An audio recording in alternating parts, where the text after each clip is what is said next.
Hello, everyone. It's a breaking news.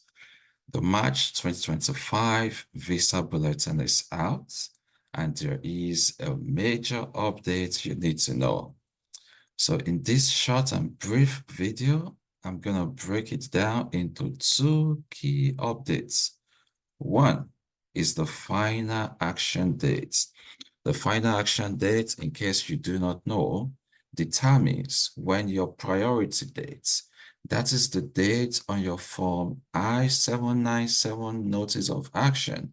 So when that date is current, it allows you to officially adjust your status if you are in the US, or you proceed with a consular processing if you are abroad. The second date you always see on the Visa Bulletin released by USCIS is what we call the date for filing. That is the earliest date you can prepare and submit your application. But there is a but. Only if and if USCIS allows it for that month. So we're going to look at this. We're going to look at this big update today. And for the March 2025, USCIS has confirmed that applicants must use the final action date chart. So we're also going to look at what that means, the broader implication. All right, so follow me through to the end. Now, the very first thing I'm going to kind of analyze quickly is what we call the final action dates. If you focus on the screen in the bottom right-hand corner, you would see the February 2025 Visa Bulletin charts for the final action dates. I'm going to make a comparison with that of March, which you see in the left-hand side of the screen for March 2025. Now, my focus is going to be on the employment-based category first, second, and third. Now, when you look for February 2025, we can infer the following.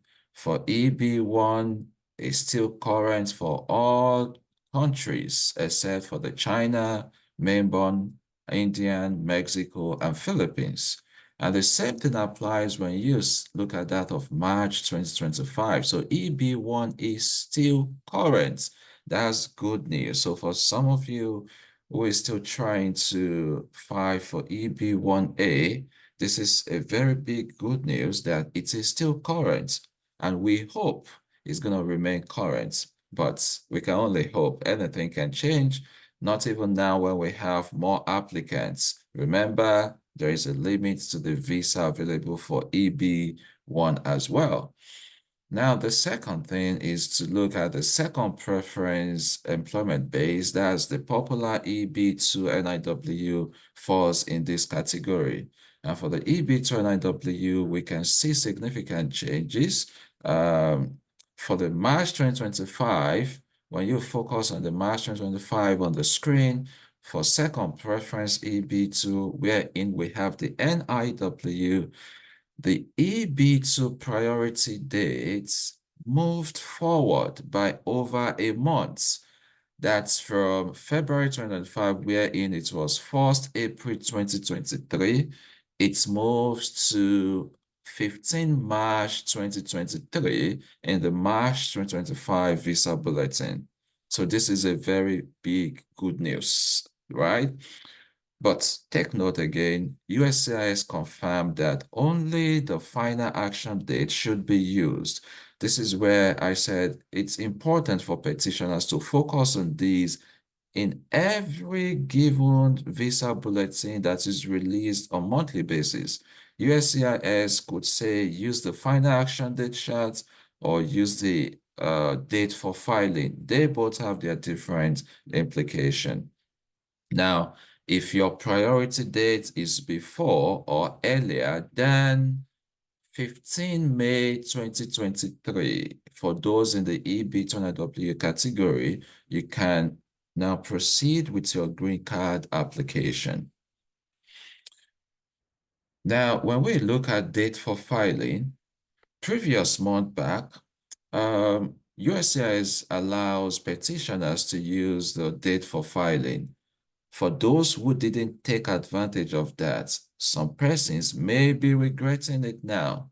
And I will tell you why. That was because in those months, USCIS stated that petitioners can use the date for filing. And when you look at the date for filing, for example, as of February 2025, the date of filing was 1st August 2023. And you will see that that's different from that of final action date, which is now in, May 2023. And so for this date for filing, for both February 2025, the last month visa bulletin, and that of March 2025, the new updated visa bulletin, we would see that there are no significant changes.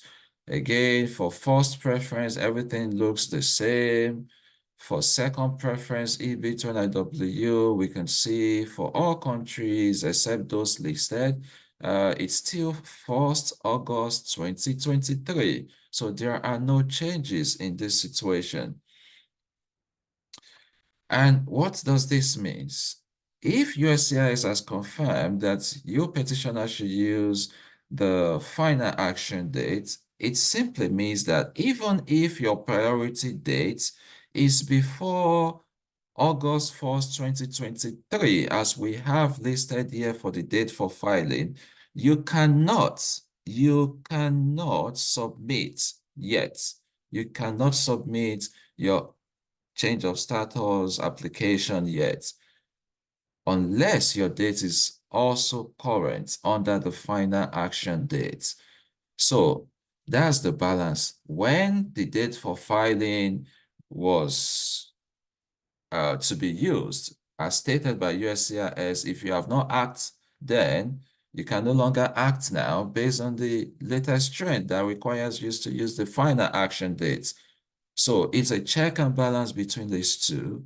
And it happens at times like that when they ask you to use one date over the other. So as you keep track of all of this, you want to be very sure and clear to act very fast. And in order to act very fast is the advice I usually give, just again for educational purposes, that ensure you have all your documents prepared already. For those of you where they have EB2NIW approval and you are still awaiting your priority dates to be current, nothing stops you from proceeding with preparing your document. Find out what is required for adjustment of status. Start preparing your documents so that the moment you see your priority date becoming current with the charts you are required to use, you submit immediately without wasting time. Because when you wait for another 1 month and the situation changes, then you may not be able to proceed in that instance. And that is it. So again, this is good news. I hope we're gonna have, even at this time, with new administration, with new officers and the likes, we hope that things move faster so that those where they have the approval can, adjust their status or pass through the consular processing. Again and again, one of your surest bets will still be for EB1. If you have the profile, if you think you have the in your field of expertise, you feel you are extraordinary, you are among the top 1%, then you want to give it a try or a shot for EB1, because with that one, since it's still current, you apply, you get approval, you are able to proceed to the next stage for filing for the green card application itself. And that's going to be it in this video. I wish you all the best, and I'm going to see you again in another video. Please don't forget to like, subscribe, share all these videos from Prof Dan Tutorials. Take care and bye-bye.